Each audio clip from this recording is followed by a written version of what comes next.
ఆంధ్రప్రదేశ్ చరిత్ర సంస్కృతి ఏపీ అనేది కాకుండా ఆంధ్ర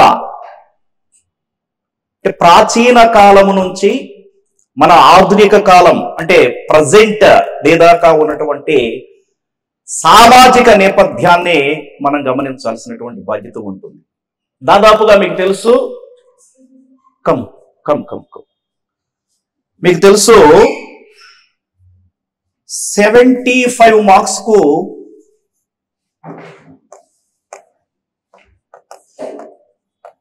ఆంధ్రప్రదేశ్ లేదా ఆంధ్రకు సంబంధించినటువంటి అంశ పరంపరలు మనకు 75 మార్కులకు ఉంటాయి. ఈ 75 మార్కులకు ఉన్నటువంటి అంశాలను మీకు 5 యూనిట్లుగా ఇవ్వడం జరిగింది. సిలబస్ గురించి ఊరికే పరిచయం చేస్తూ ఉన్నాను నేను. ఈ 5 ప్రధానమైనటువంటి యూనిట్లలో మీకు దాన్ని అధ్యయనం చేయాలనేటువంటి సందర్భంలో ముందు అసలు హిస్టరీని ఎలా అధ్యయనం చేయాలా అనేటటువంటి అంశాన్ని మీరు గమనించాలి. దాదాపుగా ఇక్కడ ఆర్ట్స్ వాళ్ళు ఉండొచ్చు, నాన్ ఆర్ట్స్ వాళ్ళు ఉండొచ్చు, ఎవరైనా ఉండొచ్చు. మరి ఏపీపీఎస్సి ఇచ్చినటువంటి సిలబస్ని ఆధారంగా చేసుకోవాలి. ఆ 5 యూనిట్లను ఒక కన్స్ట్రక్టివ్ మెథడ్లో ఎలా మనం అధ్యయనం చేయాలంటే దానికి ఒక కోడ్ ఉన్నది. ఆ కోడ్ను ఆధారంగా చేసుకుంటే either Indian history or AP history, what ever it history, మనం సమగ్రంగా క్రిస్టల్లీ అధ్యయనం చేసేదానికి అవకాశం ఉంటుంది. దానికి కోడ్ ఉన్నది. మీకు ఒక్కసారి నేను వివరిస్తాను, మీకు గమనించండి. Code TPPSDMR. దీనికి ఉన్నటువంటి కోడ్ అంటే చరిత్రను అధ్యయనం చేయడానికి మనం సృష్టించుకున్న కోడ్, అంటే గుర్తు పెట్టుకునేటటువంటి మెథడ్లో రేపు నువ్వు ఎగ్జామ్ రాసేటప్పుడు రీకాల్ అండ్ రికగ్నైజేషన్ మెథడ్ మీద ఆధారపడి ఉంటుంది. అంటే జ్ఞప్తికి తెచ్చుకోవడం, గుర్తించడం, అంతే కదా. మల్టిపుల్ చాయిస్ కదా మనం అధ్యయనం చేసేది. దాంట్లో టీ అంటే ఇక్కడ అర్థము టైం. హిస్టరీలో అది ఏపీ హిస్టరీ కావచ్చు, ఇండియన్ హిస్టరీ కావచ్చు, లేదా ప్రపంచ చరిత్ర కావచ్చు, వరల్డ్ హిస్టరీ కావచ్చు, టైమును ఆధారంగా చేసుకుని ప్రశ్నలు పడతాయి. ఎగ్జాంపుల్ చూడండి, ఇక్కడ ఎగ్జాంపుల్ ఏం అడగొచ్చు అంటే శ్రీకృష్ణదేవరాయల పాలనా కాలం ఏది? మనకు 2వ యూనిట్లో వస్తారు వాళ్ళు. శ్రీకృష్ణదేవరాయల పాలనా కాలం ఏది? మిత్రులారా ఎవరైనా చెప్పగలరా? శ్రీకృష్ణదేవరాయల కాలం అంటే షార్ట్ కట్లో మనం SKDR అంటాం, శ్రీకృష్ణదేవరాయల. ఆన్సర్ ఇస్ 1509 AD నుండి లేదా క్రీస్తు శకం 1509 నుండి 1529 AD మధ్య. అంటే సుమారు ఎన్ని సంవత్సరాలు పరిపాలించడం ఇక్కడ అడగట్లేదు, కానీ క్వశ్చన్ ఏ కాలానికి చెందినటువంటి వ్యక్తి లేదా ఏ కాలానికి సంబంధించి పరిపాలించాడు అంటే 1509, 29 అంటే సుమారు ఎన్ని సంవత్సరాలమ్మా? 20 years. అంటే ఇక్కడ దేన్ని బేస్ చేసుకుని పడింది ప్రశ్న? టైం, కాలాన్ని, టైమును ఆధారంగా చేసుకుని ప్రశ్నలు సంధించబడతాయి. గమనించాలి. పోటీ పరీక్షల యొక్క విధానం మీకు తెలుసు. మొన్ననే రాశారు, గ్రూప్ 2 రాశారు ప్రిలిమ్స్, గ్రూప్ 1 ప్రిలిమ్స్ కూడా రాశారు. ఫలితాల కోసం ఎదురు చూస్తూ ఉన్నారు అందరూ కూడా. కాబట్టి టైమును బేస్ చేసుకుని ప్రశ్న పడుతుంది. కొన్నిసార్లు ఇదే టైమును బేస్ చేసుకుని, కాలాన్ని బేస్ చేసుకుని ఏం అడగవచ్చు అంటే శతాబ్దం అడగచ్చు. శతాబ్దము అడగొచ్చు. ఫర్ ఎగ్జాంపుల్ ప్రధానంగా మనం గమనిస్తాం. మనకు కాకతీయుల టాపిక్ కూడా ఉంది. 1000 స్తంభాల గుడి గుర్తుందా అందరికీ? 1000 స్తంభాల గుడి తెలుసా? ఎక్కడుంది 1000 స్తంభాల గుడి? హన్మకొండలో ఉంది. పాత వరంగల్ జిల్లా హన్మకొండలో ఉంది. 1000 స్తంభాల గుడి ఏ శతాబ్దములో నిర్మించబడింది అని అడగొచ్చు. అనుకుందాం, ఇవన్నీ ఊహలే, అనుకుందాం. ఇట్లా అడగొచ్చు, అట్లా అడగొచ్చు, అట్లా అడగొచ్చు అనేది మనం మొదట ఇప్పుడే ఇంట్రడక్షన్ క్లాసులోనే మనం గమనిస్తూ ఉన్నాం. అసలు ఏంది వాట్ ఈజ్ వాట్ అని తెలుసుకున్నాం. అంతకుమించి ఏం లేదు ప్రస్తుతానికి. 12వ శతాబ్దంలో నిర్మించారు. ఏ శతాబ్దంలో నిర్మించారు? 12వ శతాబ్దంలో కాకతీయ పాలకుడు రుద్రదేవుడు, ఆయనకి మరో పేరు మొదటి ప్రతాపరుద్రుడు, ఆయన దీన్ని నిర్మించాడు. ఏ శతాబ్దము అన్నాడు? 12వ శతాబ్దం. ఇక్కడ మాత్రం ఏ కాలములో పరిపాలించాడు శ్రీకృష్ణదేవరాయలు అన్నాడు. ఇది కూడా టైమే, అది కూడా టైమే. టైముని బేస్ చేసుకుని ప్రశ్నలు పడుతున్నాయి. కాబట్టి ఇది ఆంధ్రదేశ చరిత్రకు సంబంధించినటువంటి అంశ పరంపరలో భాగంగా టైమును బేస్ చేసుకుని ప్రశ్నలు ఉదయిస్తాయనేటువంటి విషయాన్ని గమనించాలి. అది మొదటి యూనిట్ కావచ్చు, 2వ యూనిట్ కావచ్చు, 3వ యూనిట్ కావచ్చు, 4వ యూనిట్ కావచ్చు, లాస్ట్దైన 5వ యూనిట్ కావచ్చు. ఫర్ ఎగ్జాంపుల్ మనకు చూడండి, ఆంధ్రప్రదేశ్ ఏ సంవత్సరంలో అవతరించింది? ఈజీగా మీరు చెప్తారు, అందుకని ఒక ఈజీది అడిగాను. ఏ సంవత్సరంలో ఆవిర్భవించింది ఆంధ్రప్రదేశ్? సూపర్. 1956వ సంవత్సరంలో ఆవిర్భవించింది. అంటే దేన్ని బేస్ చేసుకుంది ప్రశ్న? టైముని బేస్ చేసుకుంది ప్రశ్న. కొన్నిసార్లు సంవత్సరం మీద పోడు, నెలలో తేదీ మీద పోతాడు. ఫర్ ఎగ్జాంపుల్, ఆంధ్ర రాష్ట్రం ఎప్పుడు సిద్ధించింది? ఇక సంవత్సరంతో పనిలే. క్వశ్చన్ ఇస్తాడు ఇచ్చినప్పుడు సంవత్సరంతో పని లేకుండా చెప్పమ్మా. అక్టోబర్ 1, అక్కడ అక్టోబర్ 1, డిసెంబర్ 1, మార్చి 1, ఏప్రిల్ 1, ఏదో ఒకటి ఇవ్వచ్చు అనుకో. అంటే ఇక్కడ అసలు సంవత్సరమే కనపడలేదు కదా. సంవత్సరమే మనకు కనబడకపోయినప్పటికీ కూడా ఆ ప్రశ్న దేన్ని బేస్ చేసుకుని వచ్చింది అంటే టైం, కాలాన్ని బేస్ చేసుకుని వచ్చింది మిత్రులారా. కాబట్టి టైమును బేస్ చేసుకుని ఏపీ హిస్టరీలో అది ఏ యూనిట్ అయినా కానీ ప్రశ్నలు ఉదయించేదానికి అవకాశం ఉంటుంది. దయచేసి ఇది మీరు గమనించాలి. అది శతాబ్దం అడగొచ్చు, సంవత్సరం అడగొచ్చు, నెలలో ఉన్న తేదీ అడగొచ్చు, లేదా సంయుక్త కాలం అంటే ఎప్పటి నుంచి ఎప్పటి వరకు పరిపాలించారు అని అడగొచ్చు. ఏ సంవత్సరంలో పాలనకు వచ్చారు లేదా వచ్చాడు అని అడగొచ్చు. ఏ సంవత్సరంలో ఈ సామ్రాజ్యం అంతరించింది, లేదా ఈ పాలకుడు ఏ సంవత్సరంలో మరణించాడు అని అడిగేదానికి స్కోప్ ఉండేటటువంటి ఒక అద్భుతమైన సూత్రీకరణలో మొదటి అంకం టైం. కాబట్టి దీన్ని మనం ఒక్కసారి ఇప్పుడే కాదు, మనకు రిజల్ట్ వచ్చిన తర్వాత ఎంత సమయం వస్తుందో దాన్ని బేస్ చేసుకుని ర్యాపిడ్గా చదవాలా లేదా ఎలా చదవాలంటే తర్వాత మనకు అర్థమవుతుంది. కాబట్టి మనం ఒక్కసారి టైం అనే దానికి ఆధారంగా చేసుకుని ప్రశ్నలు పడతాయనేటువంటి విషయాన్ని మనం గమనించాల్సినటువంటి బాధ్యత ఉంటుంది.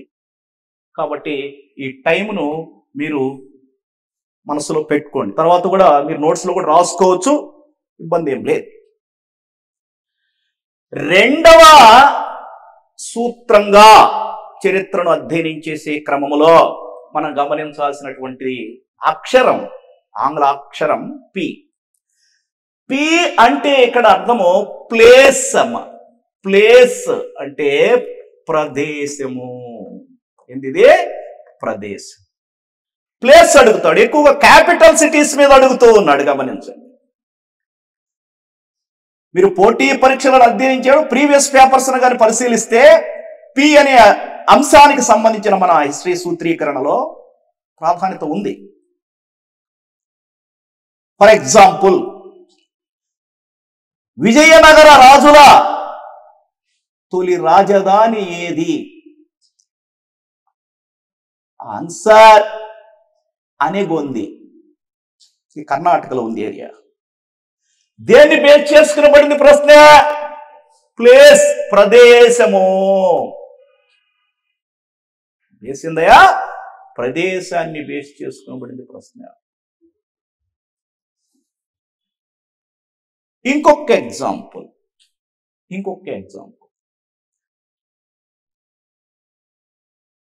మన ఆంధ్ర రాష్ట్ర అవతరణ కోసము శ్రీ పొట్టి శ్రీరాములు గారు ఎక్కడ నిరాహార దీక్షకు పూనుకున్నారు? మద్రాసు అనుకోండి. Yes, your correct. దేన్ని బేస్ చేసుకునబడింది ప్రశ్న? ప్లేస్, ప్రదేశాన్ని బేస్ చేసుకునబడింది ప్రశ్న. ఆంధ్ర రాష్ట్ర తొలి రాజధాని ఏది? కర్నూలు. దేన్ని బేస్ చేసుకునే ప్రశ్న? ఆన్సర్ కర్నూలు. దేన్ని బేస్ చేసుకునే ప్రశ్న? ప్లేస్. ఆంధ్రప్రదేశ్ తొలి రాజధాని హైదరాబాద్. దేన్ని బేస్ చేసుకోబడింది ప్రశ్న? ప్లేస్. సో ఇలా ప్లేస్ ను బేస్ చేసుకుని ఎవరైనా ప్రముఖులు జన్మించిన ఆ ప్రాంతము, ఫర్ ఎగ్జాంపుల్ ఆంధ్ర రాష్ట్ర తొలి ముఖ్యమంత్రి శ్రీ టంగుటూరి ప్రకాశం పంతులు గారు ఎక్కడ జన్మించారు? బేస్ ఏంది? ప్లేస్ ని బేస్ చేసుకుని పడుతుంది. ఆయన పుట్టిన ప్రాంతము పేరు వినోదరాయునిపాలెం, ప్రకాశం జిల్లా. అంటే ఉమ్మడి ప్రకాశం జిల్లాలోని వినోదరాయునిపాలెంలో జన్మించారు. అంటే దీన్ని బేస్ చేసుకుని మనం ప్లేస్లో ఆ వ్యక్తి చనిపోయిన తర్వాత ఆయన ఎక్కడ ఉంచారు, ఎక్కడ పెట్టారు, లేదా ఆయన పుట్టిన ప్రాంతం ఏది? మిత్రులారా, మీకు అల్లూరి సీతారామరాజు అనే ఒక అద్భుతమైనటువంటి విప్లవోద్యమ నాయకుడు మన అందరి యొక్క హృదయాలలో నిలిచిపోయినటువంటి వ్యక్తిని గురించి మనకు తెలుసు. చాలా సందర్భాలలో ప్లేస్ అనే పాయింట్ ఆఫ్ వ్యూ ఇక్కడ మనం గమనిస్తున్నాం కాబట్టి అడిగాడు. అల్లూరి సీతారామరాజును ఎక్కడ సమాధి చేశారని అడిగాడు రూప్చులో. మీరు గమనించండి ప్రీవియస్ పేపర్స్. అల్లూరి సీతారామరాజును ఎక్కడ ఖననం చేశారు, కూర్చోపెట్టారు? ఆన్సర్ కృష్ణదేవిపేట. బాగా గమనించండి, కృష్ణదేవిపేట. ఎవరమ్మా?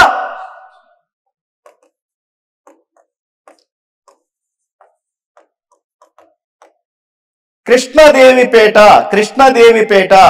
ఒక్కసారి మనం గమనిద్దాం. కృష్ణదేవిపేట. ఈ కృష్ణదేవిపేట అనేటటువంటిది ఏదైతే ఉందో కృష్ణదేవిపేట, షార్ట్ కట్ లో మనం గమనిస్తే కేడిపేట అని వ్యవహరిస్తూ ఉన్నారు. గమనించండి, కృష్ణదేవిపేట ఏమైంది? కేడిపేట. షార్ట్ కట్, సంక్షిప్త. అంటే దేన్ని బేస్ చేసుకునబడిన ప్రశ్న? మరలా మనకు దేన్ని బేస్ చేసుకునబడింది ప్రశ్న అంటే మనకు ప్లేస్ను బేస్ చేసుకునబడింది ప్రశ్న అని మనం గమనించుకోవాల్సిన బాధ్యత ఉంది. అది ఏదైనా కావచ్చు. అది unit 1, unit 2, 3, 4, 5, what ever it. కాబట్టి ప్లేస్ను ఆధారంగా చేసుకుని ప్రశ్నలు ఉదయిస్తున్నాయి. ఇక్కడేమో టైమును ఆధారంగా చేసుకుని ఉదయిస్తున్నాయి అడుగుతున్నారు, ఇక్కడేమో ప్లేస్ను ఆధారంగా చేసుకుని అడుగుతూ ఉన్నారు. మరి వాట్ అబౌట్ నెక్స్ట్? మనకున్నటువంటి సూత్రీకరణలు మరలా ఇక్కడ టీ అన్నాం మనం. మిత్రులారా, ఇక్కడ టీ అంటే టెర్మినాలజీ, పదజాలం. ఏందమ్మా? టెర్మినాలజీ. పదజాలం. ఈ పదజాలాన్ని ఆధారంగా చేసుకుని ప్రశ్నలు పడతాయి. ఫర్ ఎగ్జాంపుల్, ఎక్కువగా ఈ పదాలను మీరు మొదటి 3 యూనిట్లలోనే గమనిస్తారు. ఎక్కువగా unit 1, unit 2, unit 3. For example, కోలికులు అనగా అన్నాడు. ఒకసారి ఏమన్నాడు? కోలికులు అనగా. చూడమ్మా, కోలికులు. ఆన్సర్ ఈస్ నేత పనివారు. చూడండి, శాతవాహనుల కాలంలో కోలికులు అంటే ఎవరు? నేత పనివారు. అంటే దేన్ని బేస్ చేసుకుని పడింది ప్రశ్న హిస్టరీలో? పదజాలం. అందుకే మీరు బాగా గమనించండి, మన ఆంధ్రదేశ చరిత్ర యొక్క గొప్పతనములో మన భాష, మన యాస, మన ఘోష, ఇవన్నీ కూడా అందుకే మీకు ఇచ్చిన సిలబస్లోనే ఆ టైట్లే ఆంధ్ర సంస్కృతి మనం గమనించాలి. ఇంకా చెప్తలే సాంఘిక చరిత్ర, సామాజిక చరిత్ర లేదా సాంఘిక చరిత్ర. Both are same words, no deviation. According to my knowledge, you have our culture and traditions, our festivals, our jataras, తిరునాల్స్, ఇవన్నీ కూడా మనం గమనించాలి.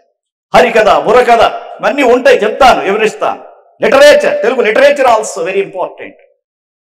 అంటే ఇవన్నీ తెలిసిన తర్వాత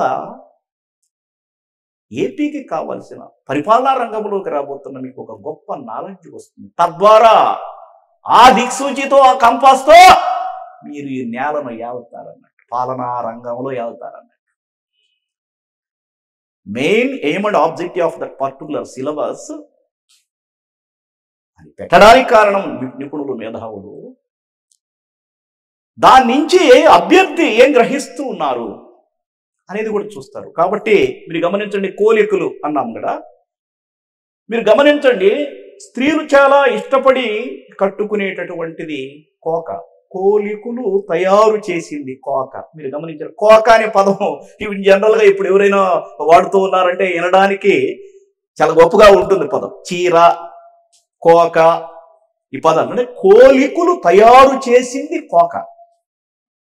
మీరు గమనించండి, అనేక ప్రాంతాల్లోనే మన ఆంధ్రదేశంలో ఆ వస్త్రాలకు అద్భుతమైనటువంటి నిలయాలు, తయారీకి నిలయాలు. ఉప్పాడు తీసుకున్నా, మంగళగిరి తీసుకున్నా, వెంకటగిరి తీసుకున్నా, పాటూరు తీసుకున్నా, ధర్మవరం తీసుకున్నా, పొందూరు, కద్దరు, శ్రీకాకుళం తీసుకుని, ఇవన్నీ ఏంది వస్త్ర పరిశ్రమకు సంబంధించిన విషయం. అంటే ఇక్కడ కోలికలు అనే పాయింట్ వచ్చింది కాబట్టి నేను వివరిస్తున్నాను. కాబట్టి పదజాలాన్ని ఆధారంగా చేసుకుని మనకు ప్రశ్నలు ఉదయిస్తాయనేటటువంటి మాటను మీరు గమనించాల్సినటువంటి బాధ్యత ఉంటుంది అమ్మా. అలాగే టెర్మినాలజీ పాయింట్ ఆఫ్ వ్యూలో ఇక్కడ గమనించండి. ఇంకొక ఎగ్జాంపుల్ మనం గమనిద్దాం.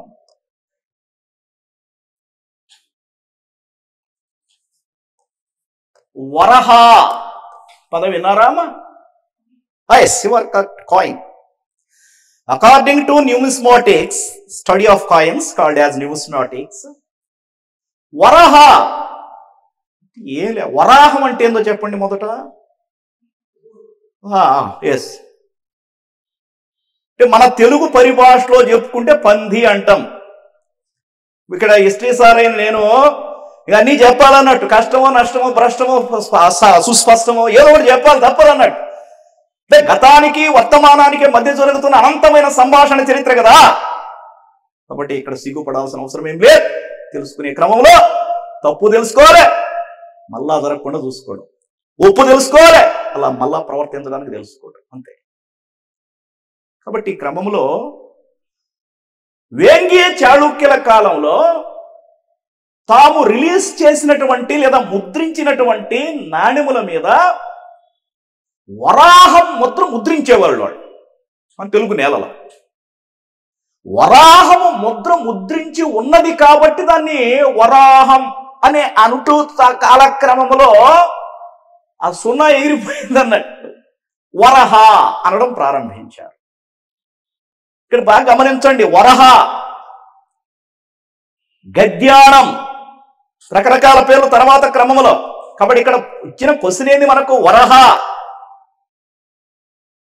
అనేది ఏమిటి అని అన్నప్పుడు కింద ఒక 4 ఆప్షన్స్ మనకు ఇచ్చేదానికి స్కోప్ ఉన్నది. కాబట్టి అంటే సాధారణంగా మల్టిపుల్ చాయిస్ పాయింట్ ఆఫ్ వ్యూలో అది ఒక నాణ్యమా, లేకపోతే అది ఒక భవనమా, లేకపోతే అది ఒక యుద్ధమా, లేకపోతే అది ఒక క్షేత్రమా, ఏదో సంథింగ్. తర్వాత మనం గమనిస్తాం కాయిన్స్, వాటి యొక్క రూపురేఖలు, రూపులావణ్యాలు ఏంటి అనేటువంటి. కాబట్టి ఒక పదాన్ని ఇచ్చి ఇది ఏమిటి అని అడిగేదానికి స్కోప్ ఉంటుంది. చాలా ఉంటాయి మీకు అడ్మినిస్ట్రేషన్లో పదాలు. ఫర్ ఎగ్జాంపుల్ శాతవాహనుల కాలంలో ఒకసారి అడిగాడు, నిగమ అనగా ఏమిటి? నిగమాలు, నిగమ సభలు అంటారు. నిగమ సభలు. శ్రేణి అనగా ట్రేడ్ కౌన్సిల్స్ ఆర్ అసెంబ్లీస్. ఇలా మనకు చాలా పదాలు, అది ఏన్షియంట్ టు మిడివల్ కావచ్చు, మిడివల్ నుంచి మోడర్న్ పీరియడ్ లో కావచ్చు, మనకు కూడా అడిగేదానికి కొన్ని డెసిగ్నేషన్స్ ఉంటాయి ప్రధానంగా, అవి కూడా అడిగేదానికి ఆస్కారం ఉంటుంది. అలాగే వాటి అర్థాలు అడుగుతాడు. ఏదైనా బిరుదులు ఉన్నప్పుడు ఆ బిరుదులు అర్థాలు అడుగుతాడు. ఆ అర్థాలు కూడా దేనికి సంబంధించి వచ్చేదాని స్కోప్ ఉంది మనకంటే టెర్మినాలజీ అనేటటువంటి సూత్రీకరణలో మనం గమనించుకోవచ్చు. ఫర్ ఎగ్జాంపుల్ త్రికళింగాధిపతి అనే బిరుదు ఉందమ్మా. త్రికళింగాధిపతి అనే బిరుదు ఒక వ్యక్తికి ఉన్నది. త్రికళింగాధిపతి.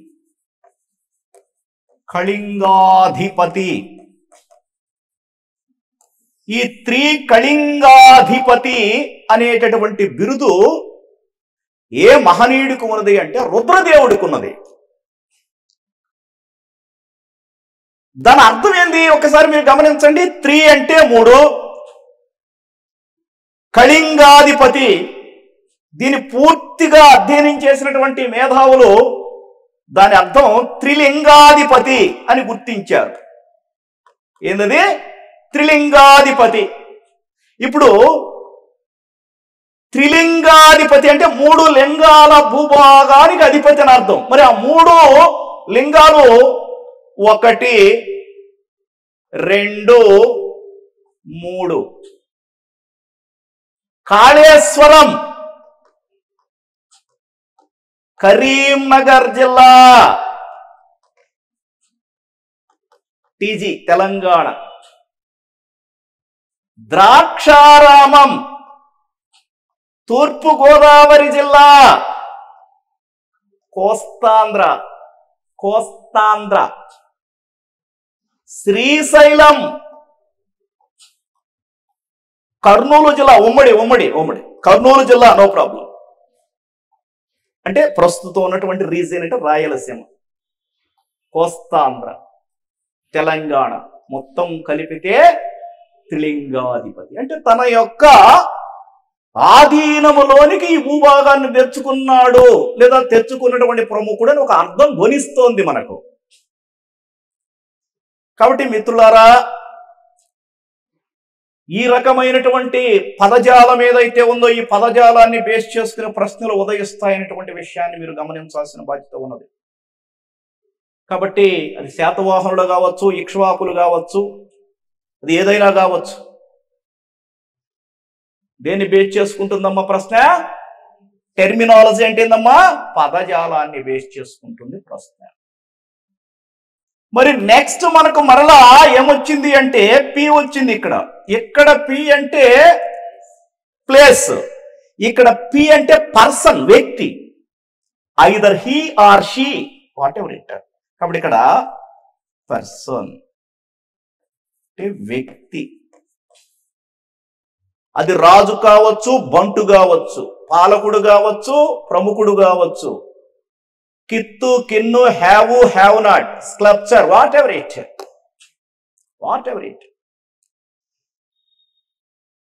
Those who are created history, our historians exhibit them. Why? Because we are all followers of greatest personalities.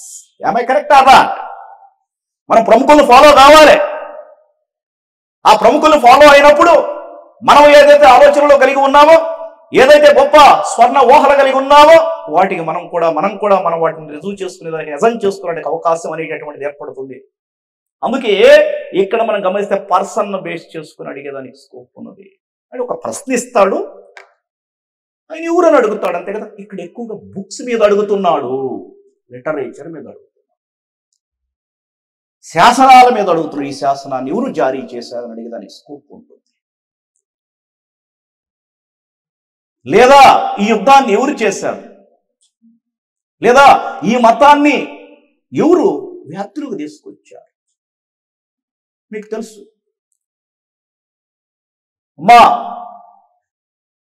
Nagarjuna కొండ శాసనాన్ని జారీ చేసిన శాతవాహన పాలకుడు ఎవరు, ఇది ప్రశ్న. నాగార్జున కొండ శాసనాన్ని జారీ చేసిన శాతవాహన పాలకుడు ఎవరు, ఇది ప్రశ్న. ఆన్సర్ చెప్పమ్మా. యజ్ఞశ్రీ శాతకర్ణి కాదమ్మా, విజయశ్రీ శాతకర్ణి. ఏం పేరు? విజయశ్రీ శాతకర్ణి. దేన్ని బేస్ చేసుకునబడింది ప్రశ్న? పర్సన్, వ్యక్తిని బేస్ చేసుకునబడింది ప్రశ్న. వీరుల కన్న జిల్లా ఓరుగల్లు జిల్లంట అద్భుతమైనటువంటి రడి రుద్రమ్మ తల్లి రాజ్యమేలిన జిల్లా. అటువంటి ప్రాంతానికి సంబంధించినటువంటి ఆ మహిళా శిరోమణి, ఆ పటోధృతి, ఆ రాయ గజకేసరి ఎక్కడ జరిగిన యుద్ధములో ఆమె గాయపడి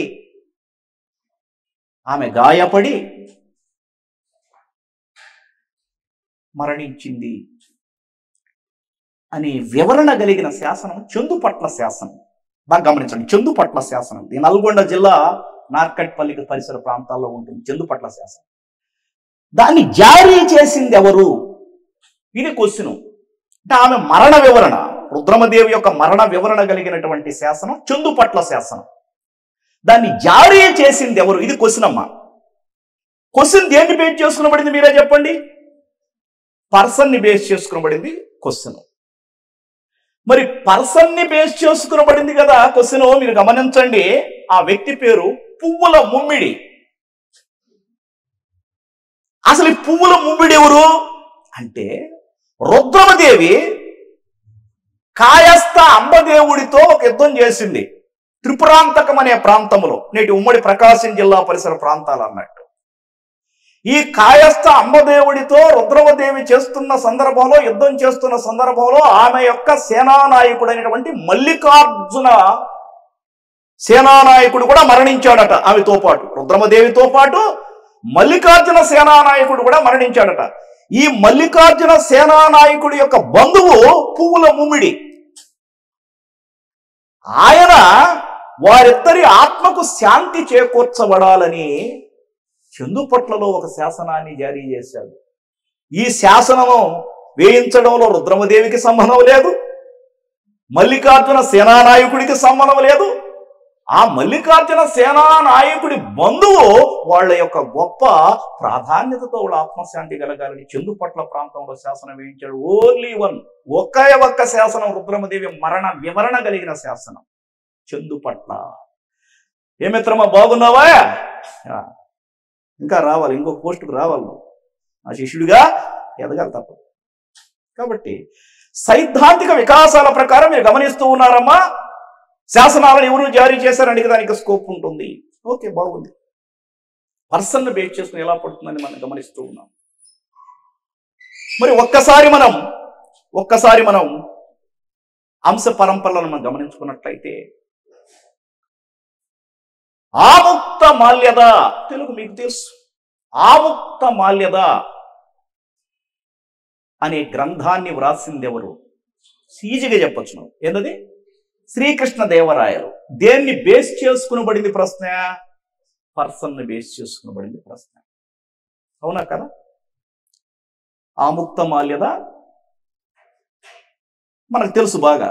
కానీ గ్రూప్ 2కు ప్రిపేర్ అయ్యే పిల్లలు ఏం చేస్తారంటే, నాకు తెలిసి దాదాపు నా యొక్క 25 సంవత్సరాల ఎక్స్పీరియన్స్లో ఏం గమనించానంటే, ఫ్యాక్ట్స్ చదివి కామ్ అయిపోతారు. ట్రెండ్ మారిందే, ప్రశ్నల సరళి మారింది, దాని కఠినత్వం మారుతున్నది. దీనికి మొదలు పెడుతున్నారు. అనలిటికల్గా ఆలోచనాత్మకంగా ఎవరైతే అధ్యయనం చేస్తారో వారు విజయాన్ని ముద్దాడుతారు. మీరు గమనించాలి. కాబట్టి మిత్రులారా, పర్సన్ని బేస్ చేసుకుని ప్రశ్నలు పడే సందర్భంలో మనం, ఫర్ ఎగ్జాంపుల్ మీరే చెప్పారు ఇప్పుడు, ఆముక్తమాల్యద ఎవరు రాశారు అంటే శ్రీకృష్ణదేవరాయలు అని చెప్పాడు. రేపు బిట్ అక్కడికి పోయేసరికి మారిపోద్ది. ఆముక్త మాల్యదలో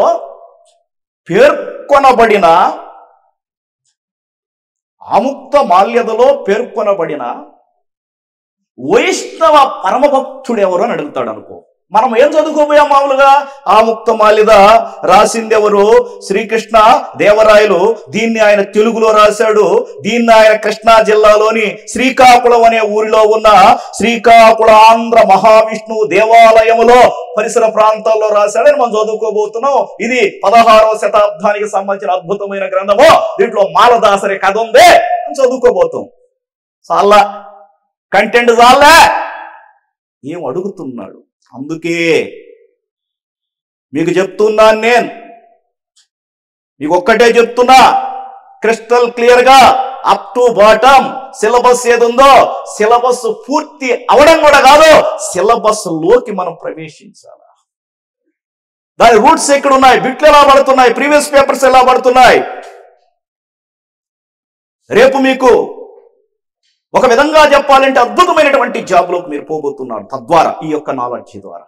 ఆ క్రమంగా కొంత టైం తప్పదు మీరు కేటాయించాలి. ఈ అద్భుతమైనటువంటి పోటీ పరీక్షల ఇరాలో దాదాపుగా విద్యార్థి దశలో అది పోయింది, విద్యార్థి దశ మీద ఇప్పుడు అభ్యర్థి దశ మీద. అందుకే స్టూడెంట్స్ అనే పాయింట్ వాడరు కదా, క్యాండిడేట్ అంటారు. గమనించండి, ఈ సందర్భంలో మనకు ఉగాదులు లేవు, ఉషస్సులు లేవు. ఎప్పుడు నాలెడ్జ్ గెయిన్ అవుతూ ఉండాలి. ప్రతిరోజు కొత్త కొత్త అంశాలు తెలుసుకుంటూ ఉండాలా. Not only history, you collect information from various books, polity, science and technology, and at the same time economy, AP economy, Indian economy and history. ఒక హిస్టరీ మాత్రమే కాదు కదా మీకు ఉన్నతోద్యోగాన్ని తెచ్చిపెట్టేది. కాబట్టి ఆ క్రమంలో మీరు ప్రయత్నాలు సాగిస్తున్నటువంటి దశలో ఇలా పర్సన్ని బేస్ చేసుకుని మనకు అడిగేదానికి స్కోప్ ఉంటుంది మిత్రులారా. కాబట్టి ఇక్కడ స్త్రీని అడగొచ్చు, ఎవరినైనా అడగొచ్చు. ఫర్ ఎగ్జాంపుల్ చూడండి, మహాత్మా గాంధీకి విజయవాడ ప్రాంతములో సహాయ నిరాకరణోద్యమ కాలములో తన యావదాస్తిని రాసిచ్చిన మహిళ అదంటే తిలక్ స్మారక నిధికిలేండి. మహాత్మా గాంధీకి విజయవాడ ప్రాంతంలో తన యావదాస్తిని రాసిచ్చినటువంటి మహిళ అంటే దాని అర్థం ఏమిటంటే దాన్ని ఉపయోగించమని, ఆ స్వరాజ్యోద్యమానికి ఉపయోగించమని అది రాసిచ్చింది. క్వశ్చన్ కి ఆన్సర్ ఏంటి అంటే యామిని పూర్ణ తిలకం అని పేరు. ఏం పేరమ్మా? యామిని పూర్ణ తిలకం. దేన్ని బేస్ చేసుకునబడింది ప్రశ్న మనకు? పర్సన్, వ్యక్తిని బేస్ చేసుకునబడింది ప్రశ్న. అది స్త్రీ అయినా పురుషుడైనా ఎవరైనప్పటికీ. మరి మీరు అనుకోవచ్చు, సార్ ఆ బిట్టు నన్ను తర్వాత అడుగుతాను, సార్ ఈ బిట్ ఇచ్చారు, ఇది నేను పెట్టేశా. బిట్టు పెడతారు, అందరు పెడతారుగా. మనం చిన్నప్పుడు నేను నేర్చుకుంది అదే కదా ఏమయ్యా మిత్రమా. దాని అర్థం తెలుసమ్మా, ఈ దేశానికి అటువంటి గొప్ప మహనీయ వీర శిరోమణులు నారీమణులు సేవ చేశారు, నువ్వు ఓడి చేయాలమ్మా, అయ్యా నువ్వు ఓడి చేయాలయ్యా అని ఇండైరెక్ట్ గా చరిత్ర నీ హృదిలో ఒక సేవా పరంపర భావనను క్రియేట్ చేస్తుంది. అది కూడా తెలుసుకోవాలి. ఇప్పుడు మీరు బిట్ అనుకుంటున్నారు దాన్ని, నేను దాన్ని పిట్ అనుకుంటా. పిట్టు తెలుసా? పిట్ అనే పదం వినారామా? ఇప్పుడు నేర్పిస్తా, అన్ని నేర్పిస్తా. ఈ లిటరేచర్ కూడా నా బాధ్యత. ఇక్కడ ఏపీఎస్టీలో లిటరేచర్ కూడా ఉన్నది మీకు. అద్భుతం. నన్నయ్య గారి దగ్గర నుంచి మన నెల్లూరు అయినా తిక్కన దగ్గర నుంచి అంత అద్భుతమైనటువంటి పరంపరే. గమనించాలి, మనం తెలుగు లిటరేచర్ కూడా మీకు ఇక్కడ పరిచయం రుచి కాబడుతుంది. కాబట్టి ఇక్కడ పర్సన్ బేస్ చేసుకుని ప్రశ్నలు పడతాయమ్మా, జాగ్రత్తగా ఉండాలి మీరు. అలాగే ఎస్ అమ్మా, ఇక్కడ ఎస్ అంటే స్లోగన్. ఏదమ్మా ఎస్ అంటే? స్లోగన్. నినాదం. నినాదమును బేస్ చేసుకుని ప్రశ్నలు పడతాయి. ఇవి కొంచెం తక్కువగా ఉన్నా మనల్ని ఆలోచింపచేస్తాయి. కొటేషన్స్ లో పెట్టిస్తాడు మాట. కొటేషన్స్ లో పెట్టి చూడండి, కొటేషన్స్ లో పెట్టి ఒక వాక్యాన్ని ఇచ్చి అక్కడ అన్నది ఎవరు, వ్యాఖ్యానించింది ఎవరు అడుగుతాడు. చివరికి ఆయనకి కావాల్సింది పర్సనే, కానీ బేస్ చేసుకుని పడింది దేన్ని? స్లోగన్ను. ఇది దాని అర్థం. ఫర్ ఎగ్జాంపుల్ మీరు గమనించండి. ఓయి నిజాము పిశాచమా, కానరాడు నిను బోలిన రాజు మాకెన్నడేని, తీగలను త్రించి అగ్నిలో దించినావు నా తెలంగాణ కోటి రతనాల వీణ. Quotations end. అన్నదెవరు?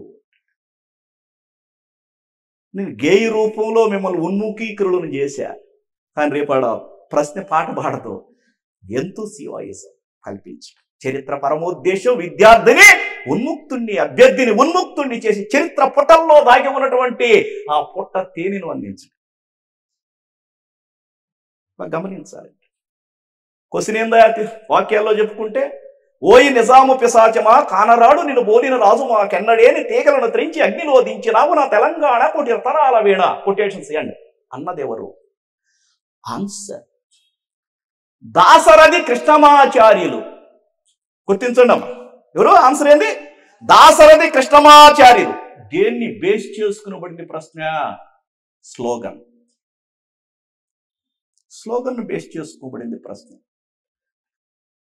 కాబట్టి ఇలా ఇవి కొన్ని తక్కువగా ఉన్నప్పటికీ కూడా స్లోగన్స్ తక్కువగా, అంటే స్లోగన్స్ అంటే ఏదైనా కావచ్చు, తక్కువగా ఉన్నప్పటికీ కూడా మనం ఆ వ్యక్తిని గుర్తించాలి, ఇక్కడ పర్సన్ గుర్తించాలి. రండిరా దమ్ముంటే కాల్చండిరా కొటేషన్స్ అని మద్రాసులో బ్రిటిష్ వారికి ఎదురొడ్డి పోరాడి నిలిచిన యోధుడు ఎవరు అన్నాడు ఒకసారి. అంటే కావలసింది ఆయనకు పర్సనే, కానీ బేస్ ఏం తీసుకున్నాడు? నినాదాన్ని తీసుకున్నాడు. బేస్ ఏం తీసుకున్నాడు? నినాదాన్ని తీసుకున్నాడు. కాబట్టి మీలో స్వతంత్రేచ్ఛ, స్వతంత్ర ఫలాలు, నేటి ఆధునికంగా ఆంధ్రప్రదేశ్ ప్రాంతంలో జరుగుతున్నటువంటి ఏవైతే అభివృద్ధి కార్యక్రమాలు ఉన్నాయో వాటన్నిటిని కూడా ముందుకు తీసుకుపోయే క్రమంలో మీకు ఒక బాధ్యతలు అప్పగిస్తారు. కాబట్టి ఆ ఉద్యోగ ధర్మంలో మనకు నేచర్, మనకు ఫ్యూచర్ అంతా కూడా సిలబస్ లో ఇవ్వడం జరిగింది. దయచేసి మీరు ఆ సిలబస్ కూడా మళ్ళీ డిస్ప్లే చేస్తాను నేను, మరి గమనించాల్సిన బాధ్యత. కాబట్టి ఎట్లా పడతాయి పోటీ పరీక్షల్లో ప్రశ్నలు అని సరళీకరిస్తున్నాను, సూక్ష్మీకరిస్తున్నాను. మీ మైండ్లో 1350 గ్రాములు గుజ్జుగా మేధావులు చెప్పినటువంటి దాంట్లో ఎంత అభ్యర్థులకు నిల్వ ఉంచాలా, నిల్వపచ్చలాగా అన్నట్లుగా మనం ఈరోజు మొదటి క్లాసులోనే ఈ అంశాలను పొందుపరుచుకుంటూ ఉన్నాం. ఇది మీరు గమనించండి. కాబట్టి స్లోగన్స్ ను బేస్ చేసుకుని కూడా ప్రశ్నలు ఉదయిస్తాయి మిత్రులారా. అలాగే next last one, digit. Digit సంఖ్యను బేస్ చేసుకుని ప్రశ్నలు పడతాయి. ఫర్ ఎగ్జాంపుల్ మొదటి యూనిటే తీసుకుందాం, ఏపీ హిస్టరీలో మొదటి యూనిటే తీసుకుందాం. ఆంధ్రదేశ చరిత్ర, సంస్కృతి, సామాజిక నేపథ్యంలో మొదటి యూనిట్లోనే తీసుకుందాం. మీకు తెలుసు, మత్స్య పురాణం ప్రకారము శాతవాహన రాజులు ఎంతమంది చదువుంటారు కదా మీరు? ఎంతమంది అమ్మా? 30. కరెక్ట్గా చెప్పింది అమ్మాయి. 30. ఏ పురాణం ప్రకారం అని చెప్పుకున్నామమ్మా మనము? మత్స్య పురాణం ప్రకారం యజ్ఞశ్రీ శాతకర్ణి కాలంలో రాయబడిన మత్స్య పురాణం ప్రకారం అని చెప్పుకుంటున్నాం. 30 మంది. అంటే దేన్ని బేస్ చేసుకున్నప్పుడు ప్రశ్న? డిజిట్, సంఖ్యను ఆధారంగా చేసుకున్నబడింది ప్రశ్న. బాగా మీరు గమనించండి. కొన్నిసార్లు రాజులు ఎక్కువ సంవత్సరాలు పాలించిన వాళ్ళు, తక్కువ సంవత్సరాలు పాలించిన వాళ్ళని, లేదా మీరు గమనిస్తే ఒక సంఖ్య. ఫర్ ఎగ్జాంపుల్, ఆంధ్రను గురించి వివరించే అశోకుని శిలాశాసనము నంబర్ ఎంత అంటే ఎన్నవ నంబరు శిలాశాసనం ఆంధ్రను గురించి వివరిస్తుందని ఒక సందర్భంలో అడిగిన దాఖలాలు ఉన్నాయి. ఆన్సర్ 13వ, అంటే అశోకుడు 14 గొప్ప రాతి శిలాశాసనాలను జారీ చేస్తే వాటిలో 13వ శిలాశాసనం ఆంధ్రులను గురించి వివరిస్తుంది. దేన్ని బేస్ చేసుకున్న ప్రశ్న డిజిట్ 13వ శిలాశాసనం. ఇప్పుడేమని చెప్పుకున్నాం, మత్స్య పురాణం ప్రకారం 30 మంది అంటున్నాడు, డిజిట్. బాగా మీరు గమనించండి. అదేవిధంగా ఈ అద్భుతమైనటువంటి ప్రాధాన్యత కలిగినటువంటి ప్రశ్న పరంపరగా భాగంగా డిజిట్ను బేస్ చేసుకునే ప్రశ్నలు తక్కువగా పడినా వాటిని మనం ప్రధానంగా గుర్తించాలి. విజయనగర సామ్రాజ్యాన్ని పరిపాలించిన రాజవంశాలు ఎన్ని ఏమా అన్నారు? సంగమ, సాల్వ, తుళువ, అరవేటి. ప్రశ్న డిజిట్. కాబట్టి సంఖ్యను ఆధారంగా చేసుకుని ప్రశ్నలు రూపొందించబడతాయి. ఇవి తక్కువగా ఉన్నప్పటికీ కూడా మనకు మీకు తెలుసు, ఒక్క మార్కు విలువ, ఒక్క మార్కు అంటే ఎంత ప్రాధాన్యతను పొందుతుందో కాంపిటేటివ్ ఇరాలో మీరు గమనించుకోవచ్చు. కాబట్టి సైద్ధాంతిక వికాసాల ప్రకారము మేధావులు, చరిత్రకారులు వారు పరిశోధనలు చేసి రచనలుగా వారు రాసి లేదా తాళపత్ర గ్రంథాలను సేకరించి, మృణ్మయ పాత్రలను సేకరించి, వివిధ ప్రాంతాలలో దొరికినటువంటి నాణ్యాలను సేకరించి స్థిరీకరించి వాటిని కార్బన్ 14 చర్య కావచ్చు, డెండ్రోక్రోనాలజీ ప్రకారం కాల నిర్ణయం చేయడం కావచ్చు చేసి మన అద్భుతమైనటువంటి ఆంధ్రదేశ చరిత్రను అద్భుతంగా వివిధ సంపుటాలలో మనకు ప్రదర్శించడం జరిగింది, రాసి మనకు అందించడం జరిగింది. తద్వారా మనకు ఒక గొప్ప అద్భుతమైనటువంటి ఈ భూభాగం ఏదైతే ఉందో ఈ భూభాగంలో జరిగినటువంటి అంశాలను చరిత్ర మాత దాదాపుగా మనకు అందిస్తున్నామా. అక్కడి నుంచి ప్రశ్నలు ఉదయిస్తాయి. మీరు కావాలంటే ప్రీవియస్ పేపర్స్ తీసుకోండి. ఈ నేను చెప్పినటువంటి TPTPSD అనే సూత్రములోనే ఇమిడి ఉంటాయి. మల్టిపుల్ చాయిస్ లో 99% ప్రశ్నలు ఇలాగే వచ్చేదానికి స్కోప్ ఉంది. హిస్టరీలో మాత్రమే ఇది అప్లై అవుతుంది. దీన్ని తీసుకోపోయి ఎకనామిక్స్ కి అప్లై చేసుకుంటే రిప్లై రాదు. ఇది గమనించండి. ఇది కేవలము దేనికి ఉద్దేశించబడిందంటే మిత్రులారా, చరిత్రకు మాత్రమే. అది భారతదేశ చరిత్ర కావచ్చు, ఆంధ్రదేశ చరిత్ర కావచ్చు, ప్రపంచ చరిత్ర కావచ్చు. ఇవి మీరు మనసులో పెట్టుకోండి. ఏదన్నా దవళ పేపరు మీద కాగితం మీద అయినా రాసుకోవచ్చు. నేను కొన్ని ఎందుకు పదాలు వాడుతున్నానంటే కనీసం ఇప్పుడైనా తెలుగు పరిశుద్ధంగా మనం నేర్చుకుంటామని. ధవళ వర్ణం అంటే ఏందా? మరి వైట్ పేపర్ అనొచ్చుగా నేను.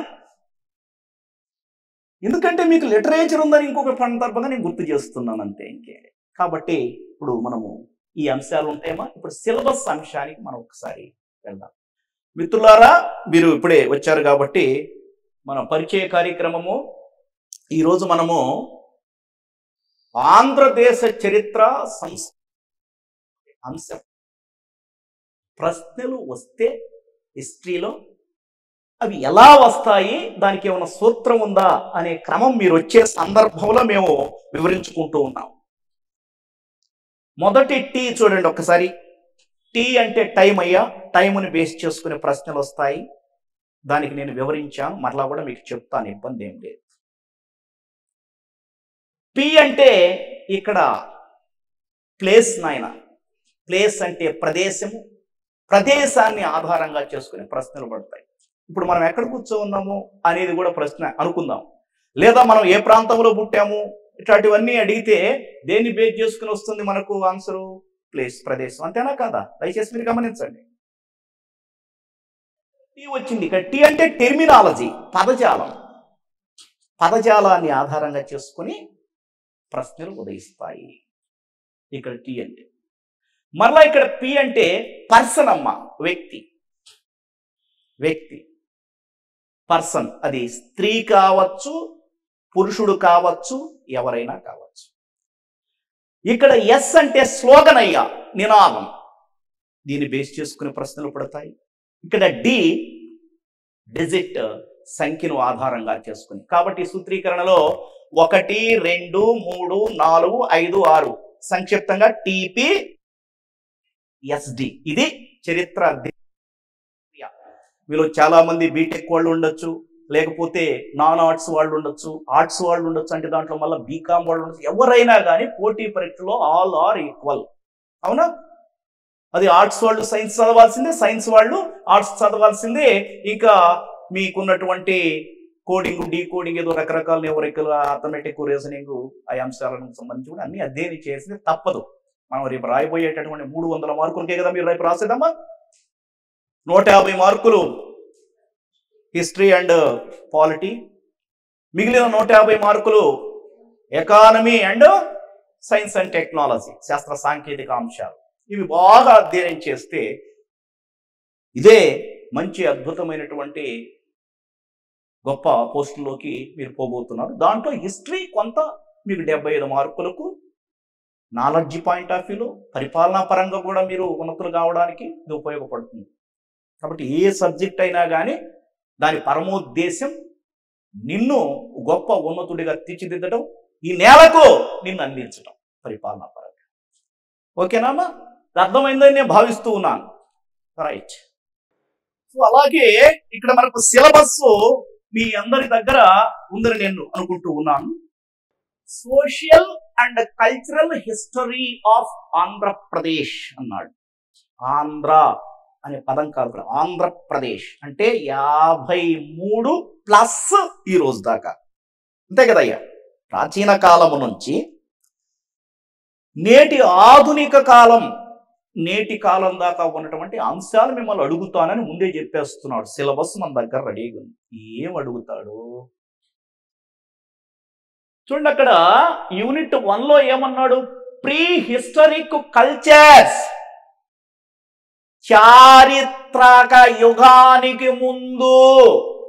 చారిత్రక యుగానికి ముందు అంటే చరిత్ర రచన కాలం ప్రారంభ కావడానికి ముందు ఉన్నటువంటి కల్చర్. ఇక్కడికే వస్తున్నాను నేను. కల్చర్ అంటే ఏందమ్మా? సంస్కృతి. సంస్కృతి అంటే ఏందయ్యా? ఆచారాలు, వ్యవహారాలు, కట్టుబాట్లు, ఇవన్నీ కల్చర్. మరి నాగరికత అంటే, సివిలైజేషన్ అంటే ఏంటి? పట్ట కట్టని స్థాయి నుంచి మానవుడు నేటి ఆధునిక కాలంలో, అంటే ఉపనిషత్తులు చదివే కాలం నుంచి ఉపగ్రహాలు ప్రయోగించే స్థాయికి మానవుడు తన యొక్క విజ్ఞాన సర్వస్వంతో ఎలా ఎదిగాడు అని చెప్పడాన్ని ఏమంటారంటే నాగరికత అంటారు. ఫర్ ఎగ్జాంపుల్, మనం బాగా అంటే ఏదో సమ్ ఎక్స్ బాగా, ఆయన బాగున్నాడు, వైట్ అండ్ వైట్ వేసుకున్నాడు, హ్యాపీగా ఉన్నాడు, కారా కిళ్ళి నోట్లో వేసుకున్నాడు, బాగా నమిలాడు, తుపుక్కు మూసాడు తెల్ల గోడ మీద. ఏమనుకుంటారు మనసులో? ఏమి లెస్ అనుకుంటారు ఆయనకి? నాగరికత లెస్స, కల్చర్ లెస్ అనుకుంటారు మనసులో. నాగరికత లెస్ అనుకోలే. భలే ఉన్నాడు నాగరికుడిగా. అంటే కల్చర్ లేదన్నట్టు, అంటే సంస్కృతి లేదన్నట్టు. అంటే దాని అర్థం ఏంది? కల్చర్ అంటే మన ఆచారాలు, మన సాంప్రదాయాలు, మన విలువలు, మన పండుగలు, మన కట్టుబాట్లు, అవన్నీ మనం తెలుసుకోవాల్సినటువంటి బాధ్యత ఉన్నది. దానికి శాతవాహనుల కాలంలో పరిస్థితులు ఎలా ఉన్నాయి దోహదం చేశాయి ఆ కల్చర్.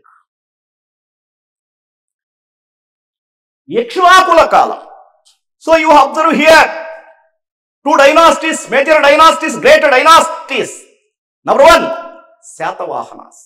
Number 2, Ikshvakas.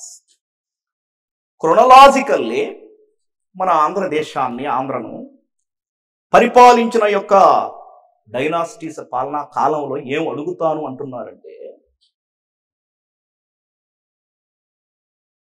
సోషియో అంటే ఆనాటి ఐదర్ శాతవాహన సారిన ఇక్ష్వాకాస్ సామాజిక అంశాలు, దీన్ని సాంఘిక అంశాలు అని కూడా మనం అనుకోవచ్చు. మొన్న కూడా మీరు బాగా సమాజాన్ని గురించి అధ్యయనం చేశారు, తెలుసు నాకు కూడా. ఎకనామిక్ అండ్ రిలీజియస్ కండిషన్స్, ఆర్థిక పరిస్థితులు, మత పరిస్థితులు అంటూ ఉన్నాడు. ఏమంటున్నాడయా? ఆర్థిక పరిస్థితులు, మత పరిస్థితులు అంటూ ఉన్నాడు. అడుగుతాను అంటున్నాడు, శాతవాహనుల కాలం నాటి ఆర్థిక పరిస్థితులు ఎలా ఉన్నాయి, ఇక్ష్వాకుల కాలం నాటి ఆర్థిక పరిస్థితులు ఎలా ఉన్నాయి? లిటరేచర్, సాహిత్యం. ఫర్ ఎగ్జాంపుల్, ఇప్పుడు మనము తెలుగు భాషలో చదువుకుంటున్నాం, మరి కొన్ని పదాలు ఇంగ్లీష్ భాష పదాలు కూడా మనం కలిపేసుకుంటూ ఉన్నాం. కొంతమంది యూజ్ చేసేటప్పుడు అటు మల్టీ లాంగ్వేజ్ కూడా మాట్లాడతారంటే అక్కడ పదం దొరకనప్పుడు ఐసా సచిన్ పాము ఆన్ ద రోడ్డు బట్ అయితే కొడుతురు కానీ no Lakkidi in my hand. ఇది తెలుగా, ఇది దక్కని ఉర్దువా, లేకపోతే ఇది ఇంగ్లీషా? ఏం నాకు అర్థం కాదు. అర్థం అక్కడ ఉన్నటువంటి భాషలు ఏంటి? For example, you know very well our Telugu. మన తెలుగు ఏదైతే ఉన్నదో, ఈ జంతువు భాష, ఈ అజంత భాష, ఈ ఇటాలీ నాతో ఈస్ట్ గొప్పది.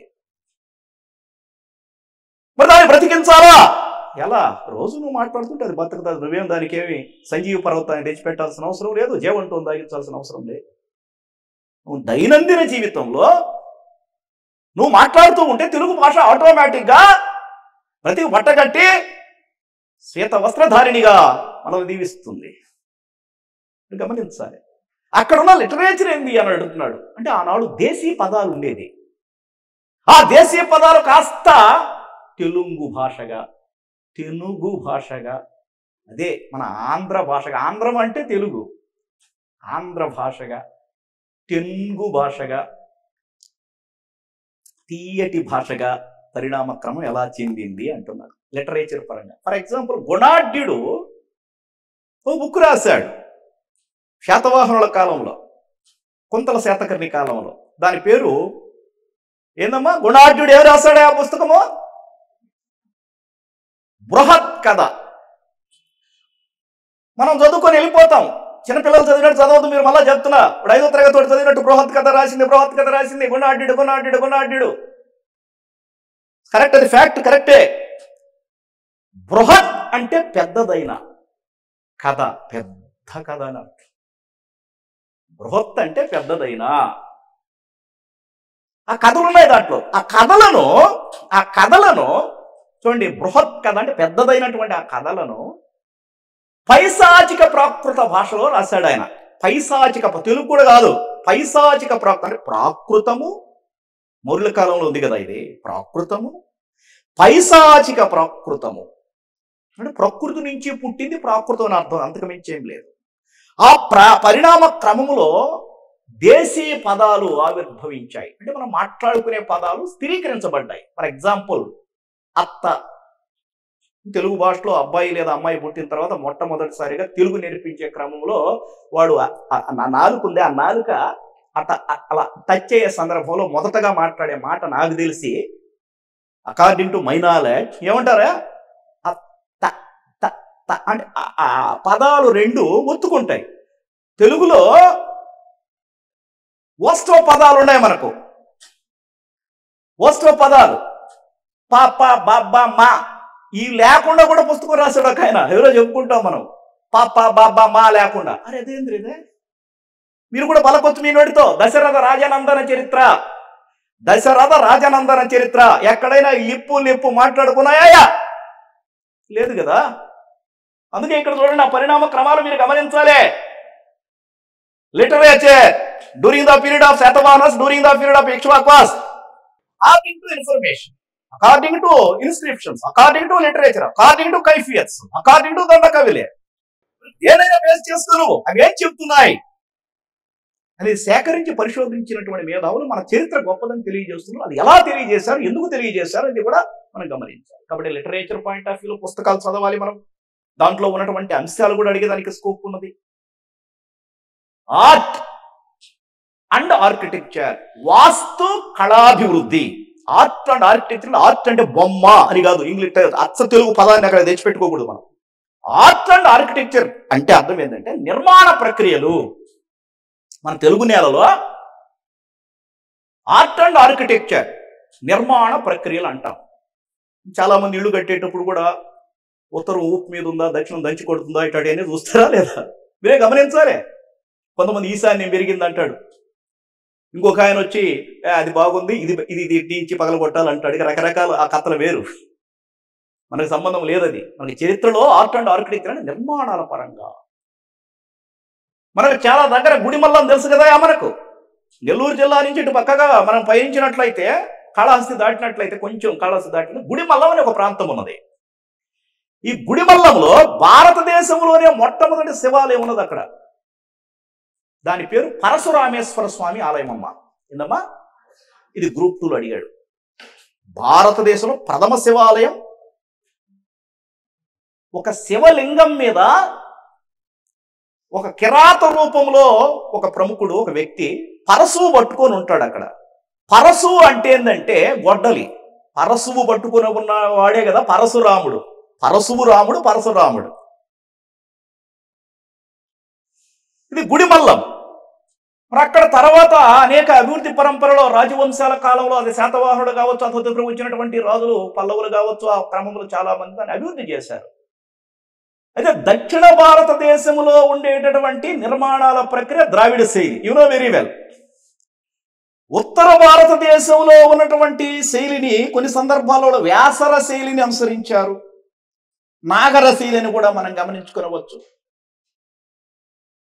సో ఈ ఆర్ట్ అండ్ ఆర్కిటెక్చర్లో తర్వాత మార్పులు ఏంటి? గర్భగుడి పేరు, రంగమండపం, గాలిగోపురం, వినారు ఈ మాటలని, విమానం. దేవాలయంలో పోయి విమానాన్ని చూపించండి, రే ఎయిర్పోర్ట్కి పోదాం పనకూడదు, మనకు నాలెడ్జ్ లేనట్టే లేక. అరే విమానం అనేటువంటి ఒక అద్భుతమైనటువంటి art and architecture, our sculptures fully loaded with our knowledge. అద్భుతమైనటువంటి పెయింటింగ్స్ ద్వారా మొదట, తర్వాత కన్స్ట్రక్ట్ చేశారు అని మనం గమనించాలి. ఆ గుడికి పోయే సందర్భంలో తర్వాత బొమ్మలు వచ్చాయి, గాలిగోపురం మీద బొమ్మలు వచ్చాయి. తాపి ధర్మారావు ఒక అద్భుతమైన బుక్ రాశాడు, దేవాలయాలపై భూతు బొమ్మలు ఎందుకు అని. ఏంది తర్వాత విషయం, తర్వాత లిటరేచర్లో మనం గమనిస్తాం ఏందనేది. ఇలా పరిణామక్రమం చెందింది. మా ఏమంటున్నాడు తల్లి ఇక్కడ? ఆర్ట్ అండ్ ఆర్కిటెక్చర్ ఎవరెవరి కాలాల్లో? శాతవాహనుల కాలంలోనూ మరియు ఇక్ష్వాకుల కాలం, ప్రస్తుతానికి తర్వాత మిగతా వాళ్ళ కాలంలో కూడా అడుగుతాడు. మనకు తెలుసు, మన ఆంధ్రప్రదేశ్ రాష్ట్ర గేయము విన్నారా ఎప్పుడైనా? రాష్ట్ర గేయం అంటే కబడ్డీ అంటావేంది బేబీ? గేమ్ అడగలే నేను, ఐ యూజ్డ్ వర్డ్ గేయము. మీకు ఇంగ్లీష్లో చెప్పాలి కొన్ని సందర్భాల్లో. నేషనల్ యాంథమ్ వేరు, నేషనల్ సాంగ్ వేరు. అట్లా నేను ఇప్పుడు ఏమడిగాను, ఆంధ్ర రాష్ట్రానికి ఒక గేయం ఉన్నది, దాని పేరేం పేరు? మా తెలుగు తల్లికి. మీరు మొత్తం చదువుకొని ఉంటారు, మా తెలుగు తల్లికి మల్లెపూ, తర్వాత మల్లెపూలు పెడుతురు కానీ అమ్మవారికి మంచిది, ఏ ఇబ్బంది ఏం లేదు. మా తెలుగు తల్లికి మల్లెపూ దండ. ఫ్యాక్ట్స్ మీరు శంకరంబాడి సుందరాచారి, ఈయన బిరుదు ప్రసన్న కవి, ఈయన తిరుపతి ఆయన, ఇటు చదువు పెట్టుకుంటారు, హ్యాపీ, నో ప్రాబ్లం. ఫ్యాక్ట్స్ తెలిసి పెట్టేసుకుంటారు మీరు. కానీ నేనేం చెప్తున్నానంటే దాంట్లోనే మీరేం గమనించారు? మా తెలుగు తల్లికి మల్లెపువ్వు దండ అంటూనే అమరావతి నగర అపురూప శిల్పాలు, అమరావతి నగర అపురూప శిల్పాలు. ఇంకా తర్వాత నేను ఇప్పుడు ఉచ్చరించాల్సిన అవసరం లేదు కానీ ఏమన్నా, అమరావతి నగర అపురూప శిల్పాలు. శాతవాహనుల కాలంలో గొప్ప మహనీయుడు, మేధావైన 23వ వ్యక్తి అయినటువంటి మత్స్య పురాణం ప్రకారం ఎవరైతే ఉన్నారో గౌతమీపుత్ర శాతకర్ణి, ఆయన యొక్క కుమారుడైన వాసిష్ఠీపుత్ర పులోమావి లేదా 2వ పులోమావి కాలంలో వారి రాజధాని అమరావతికి మార్చబడింది. ఎందుకేంది తర్వాత చూస్తాం. అక్కడ అద్భుతమైనటువంటి స్ట్రక్చర్ రాగి ఉన్నది. బుద్ధిస్ట్ పాయింట్ ఆఫ్ వ్యూలో కావచ్చు. అక్కడ మీరు గమనిస్తే ఎప్పుడైనా వెళ్ళినా లేదా పత్రికల ముఖంగా చూసినా కానీ మన సింబల్ ఏంది? ఆంధ్రప్రదేశ్ చిహ్నము పూర్ణ, ఇప్పుడు పూర్ణ ఘటం. వివరిస్తా మారింది. డిఫరెన్స్ ఏంది పూర్ణ కుంభానికి పూర్ణ ఘటానికి అంటే, పూర్ణ కుంభము ఉండింది మొన్నటిదాకా. ఇప్పుడు పూర్ణ ఘటంగా మార్చారు. పూర్ణ ఘటము అన్నప్పుడు కలశము ఏదైతే ఉందో ఈ కలశ దృక్పథానికి తామర మొగ్గలు వేసి ఉంటుంది. తామర మొగ్గలు ఉంటాయి. తామర మొగ్గలు ఉండడమే కాకుండా ఆ యొక్క పూర్ణ ఘటము అక్షయ పాత్రతో సమానము. అక్షయ పాత్ర అంటే మీకు తెలుసుగా, సినిమాల్లో కూడా చూసి ఉంటారు. అంతా తినేసి ఒక మెతుకు దాంట్లో ఉండిచ్చినట్లయితే తయారవుతుందని ఒక ఊహాత్మక దృక్పథాన్ని మనం గమనించాం. అంటే కామధేనువులాగా ఇస్తూ ఉండేది అని అర్థం. అది పూర్ణ ఘటము అంటే. పూర్ణ కుంభము వేరు, పూర్ణ ఘటము వేరు వివరించుకుంటున్న తర్వాత ఇవన్నీ కూడా మనకు ఆర్ట్ అండ్ ఆర్కిటెక్ట్ లో ఉంటుంది. మీకు అమరావతిలో అన్ని ఏనుగులు జాగ్రత్తగా పోతుంటే ఒక ఏనుగు మదపుటి ఏనుగు, మదగజం, ఇలా జనాన్ని తొక్కుకుంటూ వస్తున్నట్టుగా చిత్రీకరణ ఉన్నది అక్కడ, శిల్పీకరణ ఉన్నది అక్కడ. నెక్స్ట్ పక్కనే బుద్ధుణ్ణి ఇటు చూస్తూ అది మోకరిల్లిపోయింది. తన తొండాన్ని మడచి శాంతి వదనముతో బుద్ధుడికి నమస్కారం పెడుతుందంట. ఆయన శాంతి చూపు చూశాడు. ఏం చూపు చూశాడా? శాంతి. బుద్ధుడి శాంతి చూపుకు ఆ ఏనుగు ఏమైంది? మోకరిల్లింది. ఆ ఏనుగు పేరేంటి? దాని పేరు నలగిరి. ఆ ఏనుగు పేరు ఎక్కడ? నలగిరి. ఇప్పుడు మనం పుస్తకాల్లో నుంచే కాకుండా వివిధ మాధ్యమాల నుంచి కూడా మనం సేకరించుకోవాల్సినటువంటి బాధ్యత ఉంది. ఇన్ఫర్మేషన్. నలగిరి దాని పేరు. మొదటది మదప గజం, అంటే ప్రజల్ని తొక్కుకుంటూ వచ్చేటటువంటి ఆగ్రహోద్రగ్ధ దృక్పథంతో వస్తోంది. కానీ బుద్ధుడిని చూసేసరికి ఏమైపోయింది? అది దాంట్లోకి ఏమొచ్చేసింది?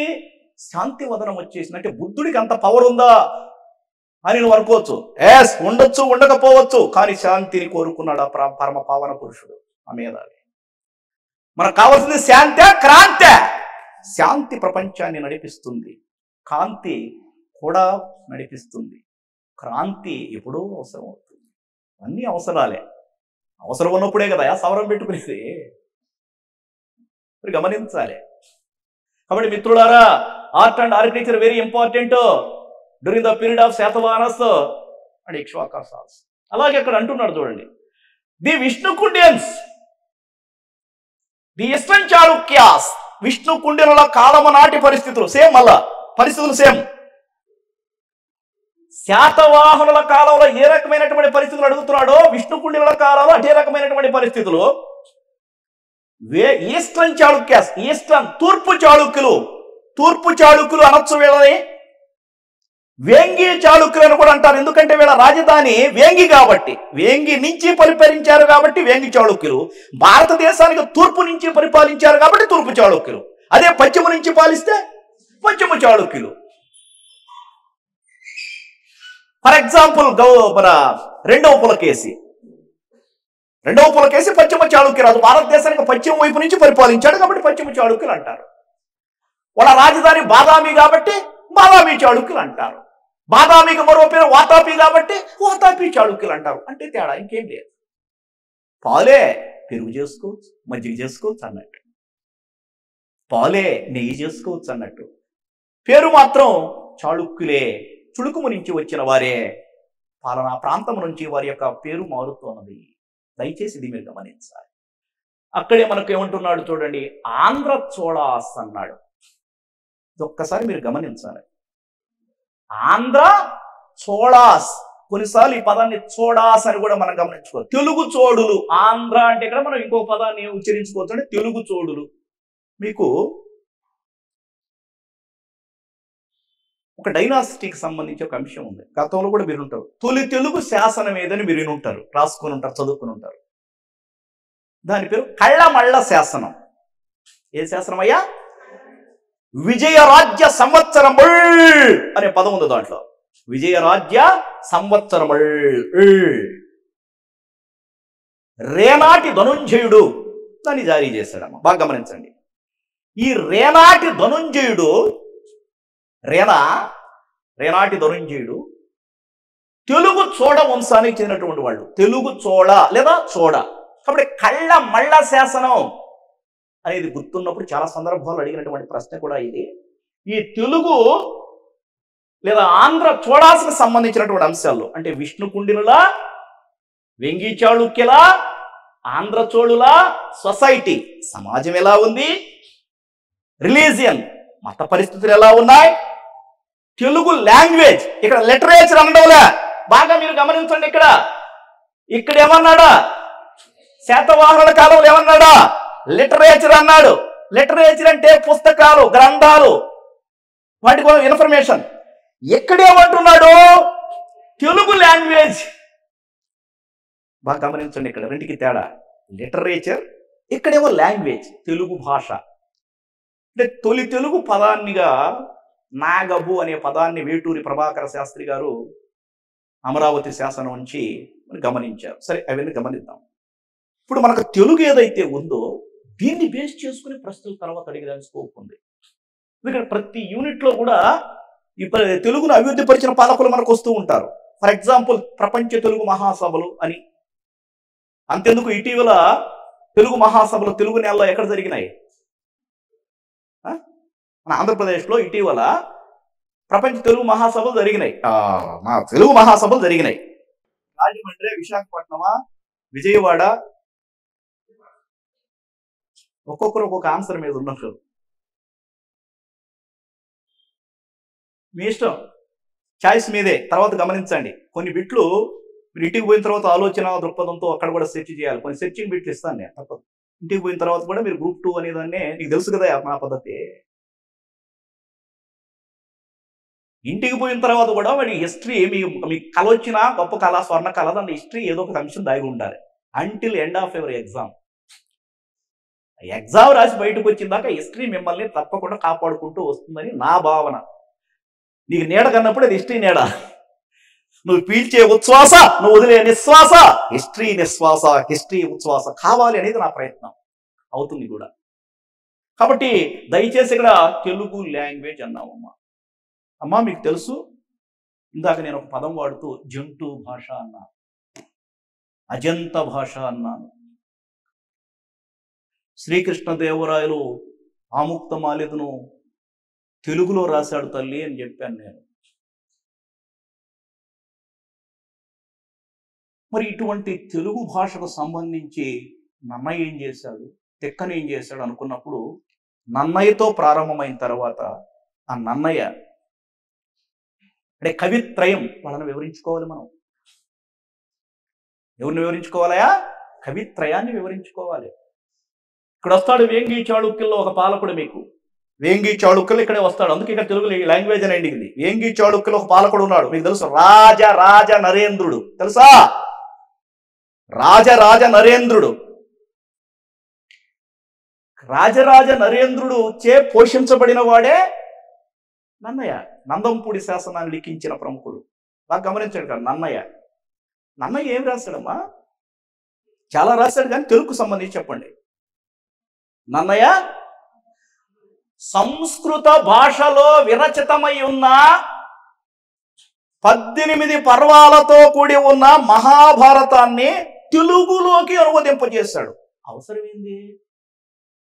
నేను అడుగుతున్నా, అవసరమేంది అంటున్నాను. ఇక్కడ అది సంస్కృతంలో ఉంది కదా, మరి అది ఉంటే సరిపోయి మళ్ళా తెలుగులోకి ఎందుకు అనువదించటము? That is correct.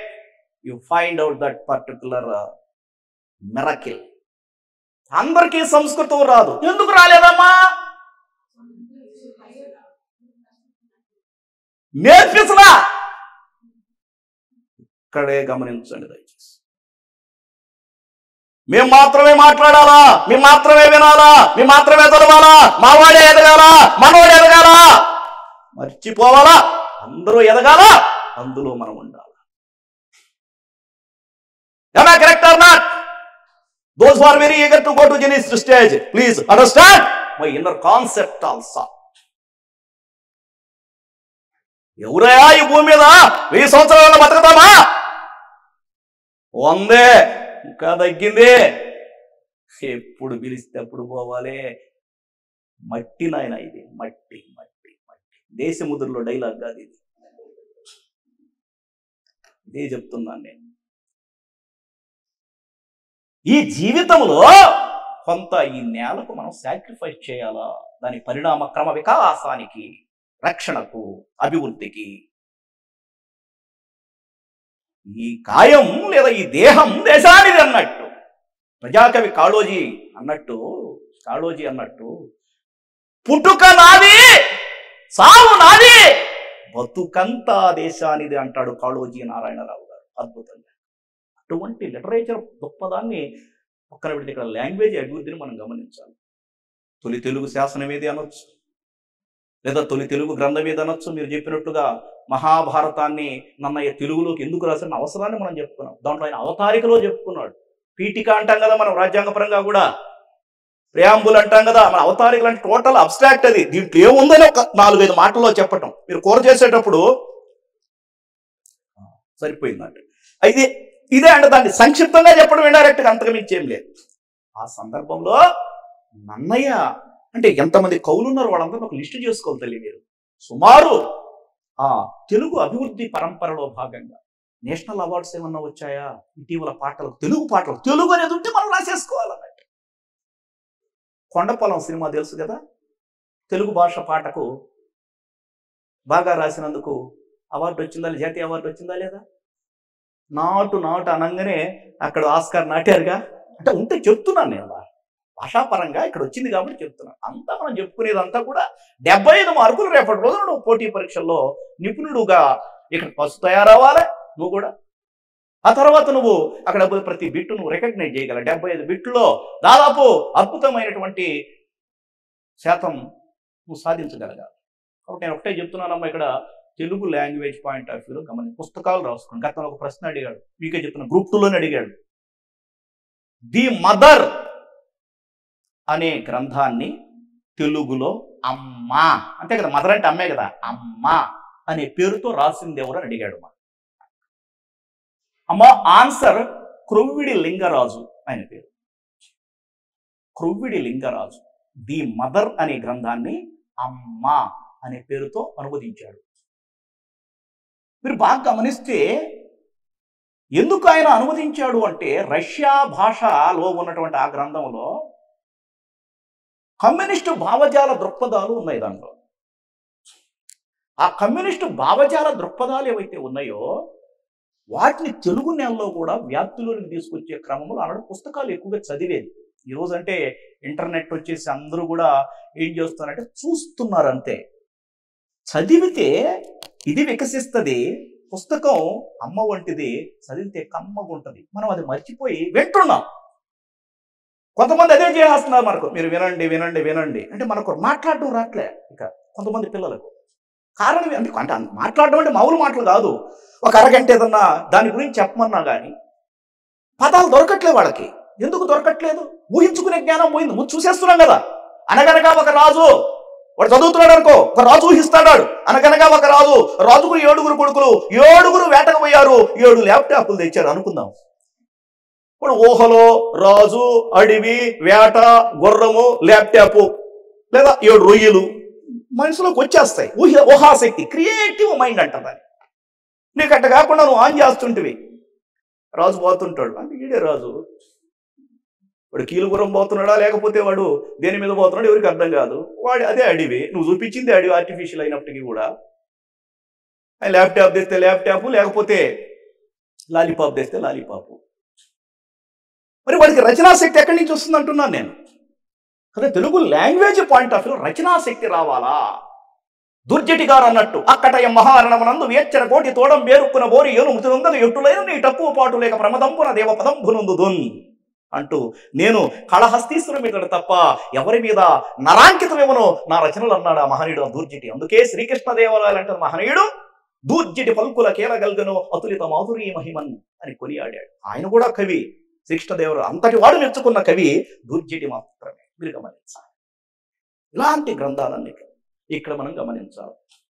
చాలా అడుగుతాడు, జ్ఞానపీఠ అవార్డు పొందిన మొదటి బుక్ ఏది అంటే ఈ యూనిట్లో కాదు కానీ తర్వాత దశల్లో కూడా తెలుగు లాంగ్వేజ్ వచ్చింది కాబట్టి అన్నీ కూడా అంశాలు ఇట్లా అడుగుతాడమ్మని చెప్తున్నాను నేను. ఇక్కడ ఆ స్కోప్ ఉన్నది, నన్నయ్యకు స్కోప్ ఉన్నది. నన్నయ్యని ఎవరు ఆదరించారు, నన్నయ్య ఏ కాలానికి చెందినటువంటి వ్యక్తి, నన్నయ్య రాసినటువంటి రచనలు, నన్నయ్య ఎన్ని పర్వాలు రాశాడమ్మా? తెలుగులో ఎన్ని పర్వాలు రాశాడు? సంస్కృతం నుంచి మహాభారతాన్ని తెలుగులోకి 2.5 పర్వాలు రాశాడు.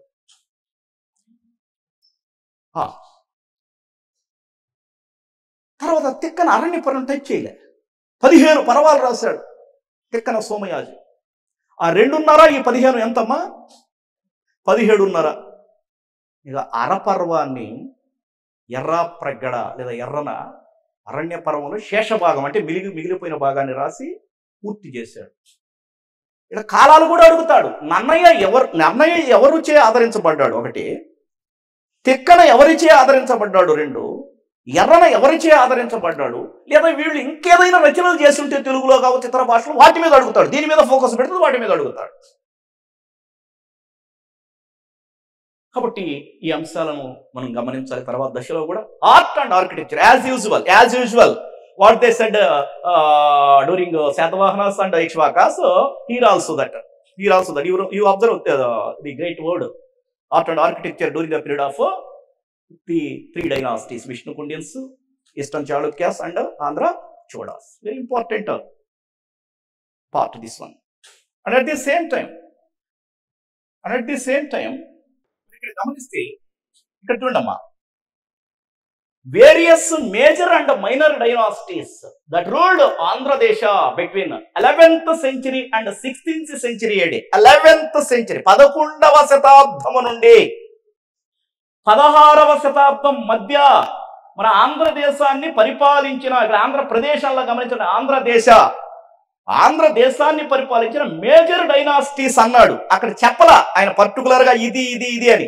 అసలు మనం అప్పుడు ఏం చేయాలా? 11వ శతాబ్దం నుంచి 16వ శతాబ్దం మధ్య ఎవరు పరిపాలించారు ఒకసారి చూసుకుంటే, for example major dynasties or minor dynasties whatever it, మీరు బాగా గమనిస్తే గోల్కొండ నవాబులు ఉన్నారా లేదా? గోల్కొండ సుల్తానులు అంటాం కదా మనం, ఉన్నారు.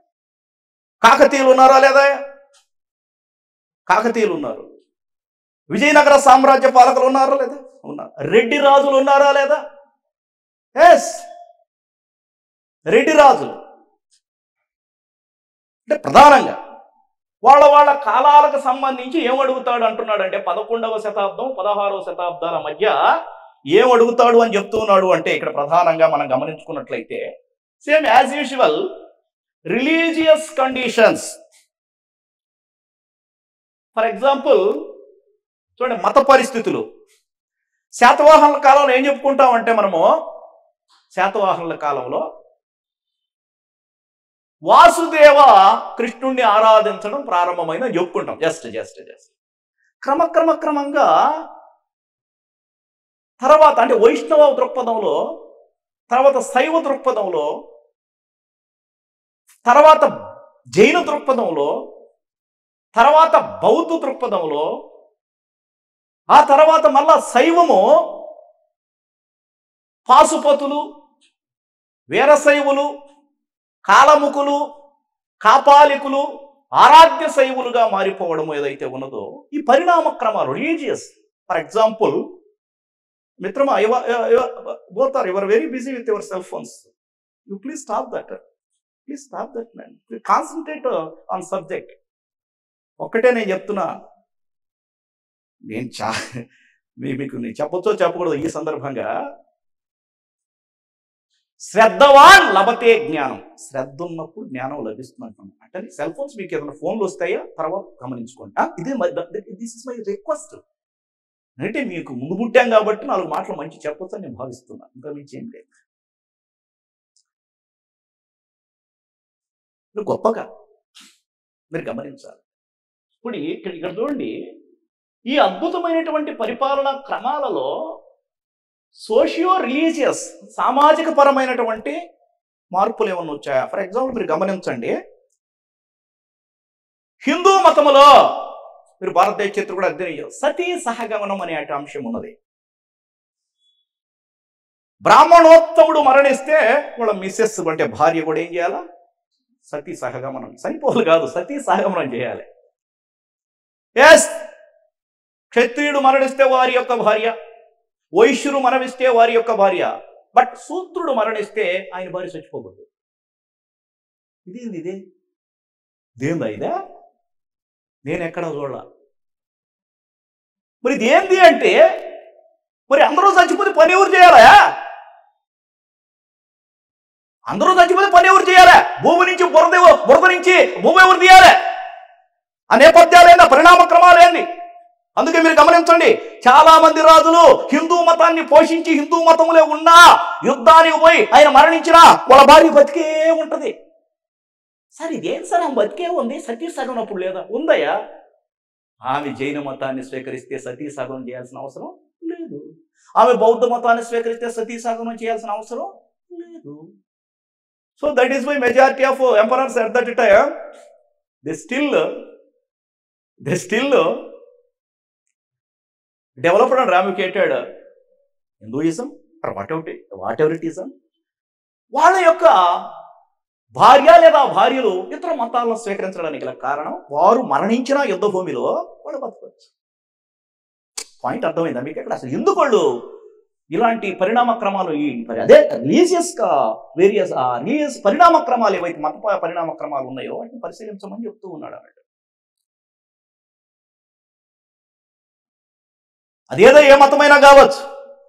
అందుగాడు ఇందు వలన సందేహములు చక్రి సర్వోపగతుడు ఎందు వెతికిన అందందేగలడనే వైదిక మత సిద్ధాంతం చెప్పిన అల్లాహు అక్బర్ అల్లా ముహమ్మద్ రసూలల్లా అని ఇస్లాం మతం చెప్పిన ప్రయాసపడే భారముల మోచంలో జిల్లారా నాయకుడనే మీకు స్వస్థతను చేకూర్చను అని క్రైస్తవ పరిభాష చెప్పినప్పటికీ కూడా ఈ అద్భుతమైనటువంటి పరిణామ క్రమ దృక్పథములో భగవంతుడు నిరాకారుడు, భగవంతుడు పునీత పురుషుడు లేదా స్త్రీ కావచ్చు, పురుషుడు కావచ్చు, ఒక శక్తి మనం నడిపిస్తుంది అని నమ్మిన వాళ్ళు ఆస్తికులు, నమ్మని వారు నాస్తికులు. ఇక్కడ మీకు కనబడతారు నాస్తికులు, ఇక్కడ మీకు కనబడతారు ఆస్తికులు. ఇది మీరు అయ్యి పరిణామ క్రమాలంటే. నాస్తి అంటే దాని అర్థం ఏంది? లేడు అంతే చెప్పు. ఆస్తికుడు అంటే ఎవరు? దేవుడు ఉన్నాడు అంటే దేవుడిని ఎక్కడ చూపించాలా? ఎవరికైనా మంచి చేస్తే నువ్వే కదా వ్యక్తికి దేవుడు. ఒకటికి ఒక బ్లడ్ కావాలి ఇమీడియట్గా, ఓ గ్రూప్, ఇది ఓ గ్రూపే అనుకో, నువ్వు వాడికి బ్లడ్ ఇచ్చావు ఆ వ్యక్తికి, సంథింగ్ యాక్సిడెంట్ జరిగే సందర్భం, నువ్వు దేవుడిగా కనిపిస్తావా లేదా ఆ వ్యక్తికే? రే దేవుడు ఎక్కడ ఉన్నాడమ్మా? గుళ్ళో ఉన్నాడాయా? ఆకాశంలో ఉన్నాడమ్మా? అంతరిక్షంలో పోయినాడమ్మా? మూన్ దగ్గర ఉన్నాడా? సన్ దగ్గర ఉన్నాడా? మన SOM దగ్గర ఉన్నాడా? The kingdom of God is within you, దైవలోక సామ్రాజ్యం నీలోనే. Lionel Tolstoy quoted like that in his book. దైవలోక సామ్రాజ్యం నువ్వు యద్భావం తద్భవతే. ఇది స్వర్గం ఈ ఊరు, లేదా ఈ ఊరు నేను ఈ ఇల్లు అనుకుంటే అది స్వర్గము, లేదు అనుకుంటే హెల్లు, అప్పుడు నువ్వు డల్లు. ఇదే కదా ప్రపంచ నీతి. ఆ పరిణామ క్రమాలు ఏంటి తెలుగు నేలలో నేను ఇక్కడ వికసింపజేసుకుంటున్నాం అంతే. కాబట్టి మిత్రులారా ఇక్కడ గమనించండి మీరు, literature as usual, art and architecture in Andhradesa between 11th century to 16th century AD. ఇది ఇక్కడ మేజర్ డైనాసిటీస్ గమనిస్తున్నాం. రెడ్డి రాజులు వస్తారు, అద్దంకిని రాజధానిగా చేసుకుని మళ్ళా వాళ్ళు కందుకూరికి ఎందుకు పోయినారు, మళ్ళా వాళ్ళు రాజమండ్రికి ఎందుకు పోయినారు, అక్కడ ఇంకా మహిళలు వస్తారు, మళ్ళీ ప్రతి దగ్గర మహిళలు చూడాలి, మళ్ళీ ఇక్కడ మహిళలు చూడాలి. ఎవరైనా ఉన్నారా? మనం లిస్ట్ వేసుకుందాం. మనం నాగానిక్ ఎవరు, గౌతమి బాలాశ్రీ ఎవరు, మలయవతి ఎవరు, ఇక్కడ వస్తే హారితి మాత అనే ఒక మాత ఉంటుంది ఇక్కడ మనకు. ఎక్కడ? విజయపురి ప్రాంతంలో, అంటే ఇక్ష్వాకుల కాలంలో. పిల్లలు పుట్టలేదనుకో చాలా మంది ఏం చేస్తారంటే అక్కడ ఉన్నటువంటి చెట్టు, ఏదైతే విజయపురి ప్రాంతంలో ఉన్నటువంటి చెట్టు ఉన్నదో ఆ చెట్టు దగ్గరకు పోయి గాజులు కడతారు. గాజులు తెలుసు కదమ్మా, గాజులు కడతారు. అంటే గాజులు మాత్రమే కాదు, చిన్న ఊయల అక్కడ కడతారు. తన పరమోద్దేశం ఏంది? అలా కడితే ఆ హారితి మాత సంతానాన్ని ప్రసాదిస్తుంది ఒక నమ్మకం ఉన్నది. ఇవన్నీ నమ్మకాలమ్మా. అందుకని ఒక్కొక్క సామాజిక నేపథ్యంలో పరిణామకరమైన శాఖలు ఒక్కొక్క దేవతకు ఒక్కొక్క పేరు పెట్టుకోవడం జరిగింది. ఫర్ ఎగ్జాంపుల్, నేత సామాజిక వర్గాలైనటువంటి వారు చౌడేశ్వరి మాత పేరు మారింది. సూళ్ళూరుపేటలో చెంగాళమ్మ అనొచ్చు, నెల్లూరులో ఇరుకళలమ్మ అనొచ్చు, వెంకటగిరిలో పోలేరమ్మ అనొచ్చు, పెద్దమ్మ అనొచ్చు, మరిడమ్మ అనొచ్చు, మారెమ్మ అనొచ్చు, మహాలక్ష్మమ్మ అనొచ్చు, కనుపూర్లో ముత్యాలమ్మ అనొచ్చు. మరి అందరం వచ్చి రొట్టెల పండుగలో భాగస్వాములం అవుతాంగా. సౌభాగ్య రొట్టె, ఉద్యోగ రొట్టె, ఆ రొట్టె, ఈ రొట్టె, సంతానం రొట్టె. ఇక్కడ సంఘీభావం, యూనిటీ ఇన్ డైవర్సిటీ అని గొప్పగా ముందుకు పోతున్న ప్రపంచ దేశాల్లో ఒక గొప్ప దేశంగా వెలుగొందుతున్నటువంటి మన భారత్కు హారత పట్టాలి. ఇప్పుడు సైద్ధాంతిక వికాసాల ప్రకారము ఈ రకమైనటువంటి అంశాలు ఇక్కడ మనం పరిశీలిస్తాం. ఇక్కడ మహిళలు ఎవరున్నారు, ఇక్కడ మహిళలు ఎవరున్నారు, ఇక్కడ ఉన్నటువంటి వాడి కాంట్రిబ్యూషన్. ఫర్ ఎగ్జాంపుల్ ఇక్కడ నృత్యాలు కూడా వస్తాయి మనకి. ఇక్కడ హల్లీ సకం, హల్లీ సకం అంటే కోలాటం. ఇక్కడ చూడండి, ఇవన్నీ తర్వాత గమనిస్తాం. ఒక్క రోజులో ఏం లేదయ్యా. హల్లీ సకం కోలాటం. కోలాటం ఎప్పుడైనా గమనించారా మిత్రులారా మీరు? కోలాటం వేయడం, రెండు కర్రలు, స్టిక్స్ అంటే రెండు కర్రలు తీసుకుని ధ్వని చేస్తూ దైవ గీతాలాపనకు అనుగుణంగా కుండలీకరణ నృత్యం చేయడం. కుండలీకరణ అంటే చుట్టూ తిరుగుతూ నృత్యం, కుండలీకరణ నృత్యం చేయడం హల్లీ సకం. ఇది వేంగి చాళుక్యుల కాలంలో మనం వింటాం. హల్లీ సకం అంటే కోలాటం. కోలాటం అనే పదం తమిళనాడు భాషా పదం నుంచి మనకు వచ్చింది. అది వేరు. మళ్ళీ భజన వేరు. ఇవన్నీ చూస్తాం ఇక్కడ. భజన వేరు, ప్రార్థనా భజన వేరు, మళ్ళీ ఆధ్యాత్మిక భజన వేరు, బుర్రకథ, హరికథ, భరతనాట్యం. ఇవన్నీ మనకి ఇక్కడ మనకు 2వ యూనిట్లో కుమారగిరి రెడ్డి అనే వ్యక్తి వస్తాడు. అక్కడ ఒక మహిళ కనిపిస్తుంది మనకు, లకుమాదేవి అని పేరు. రేపు ఆమె బిట్లో వస్తే మనకు లక్కు, అంతే కదా. ఆమె పేరు ఏం పేరు? లకుమాదేవి. లకుమాదేవిని గుర్తుపెట్టుకుంటాం మనం. మరి ఆమె గొప్ప నర్తకి. ఆమె యొక్క నర్తనను బేస్ చేసుకుని గౌరవించి ఆమె తన ఆస్థాన నర్తకీమణిగా పెట్టుకున్నాడు కుమారగిరి రెడ్డి. ఆ విషయాలను మనకు వసంత రాజీయం అనే గ్రంథం వివరిస్తుంది. ఇలాంటి ప్రాధాన్యత మనకు ఆ ఒక్క నృత్యంతో ఆగిపోకూడదు. మనం అసలు భారతదేశంలో మొత్తం 8 శాస్త్రీయ నృత్యాలు ఉన్నాయి. ఆంధ్రాలో ఏందది? కూచిపూడి. తమిళనాడు ఏంది రెంటికి తేడా? ఏమా? ఎస్, ఎవరు కరెక్ట్ చెప్పు. ఏమన్నాను అంటే డాన్స్ వేసే దాంట్లో డిఫరెంట్ ఉంటుంది అంటావా? Let me complete. Your very eager to answering, no problem. చెప్తాను. చేతి వేళ్లతో హావభావాలను చూపిస్తూ లేదా ప్రకృతిని వివరిస్తూ పంచభూతములు ముఖ పంచకమై, వేళ్ళు కూచిపూడి.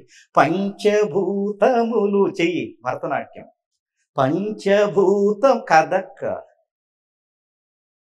కళ్ళు. పంచభూతములు సాహిత్యం ఒకటే, కథకళి. నడుము పంచభూతములు మణిపురి. ఈ స్టైల్స్ మరి ఏందా నాలెడ్జ్ అంటే ఏమి తెలుసుకోవడం. ఈ 25 సంవత్సరాల నుంచి పుస్తకాలకు అతుక్కుంటే బతుకొచ్చింది. పుస్తకాల్లో బతుకుంది, ఇక్కడ కూడా మనకు బతుకమ్మ ఉంది. అది కూడా గమనిస్తాం.